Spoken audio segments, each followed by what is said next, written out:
كوتش نور الدين، أيضا تم إعلان عن فتح المدرج العلوي لملعب 5 جويلية، وهذا يعني أنه سيكون حضور جماهيري غفير في ملعب 5 جويلية يوم السبت. تعتقد أنه هذا سيكون ربما دفعة معنوية للاعبي اتحاد العاصمة، أم ربما سيؤثر عليها من الناحية النفسية بشكل سلبي؟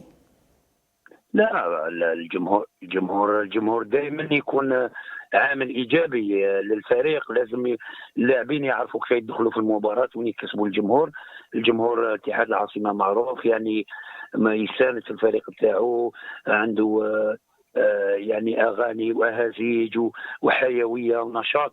انا نظن بلي المدرج العلوي لما يتفتح راح يزيد يدخل الجمهور زياده، وين يشجع الفريق، وين تكون حماس وتكون دفعه للاعبين لما يدخل لاعب ويشوف الميدان مملوء عن اخره، ويشوف هذيك الاهازيج ويشوف التشجيعات، راح يزيد له قوه ويزيد له شجاعه ويزيد له باش يمد كل ما عنده في المباراه باش اولا باش يفوز بالمباراه وباش يفرح الجمهور هذا اللي جاي يناصره.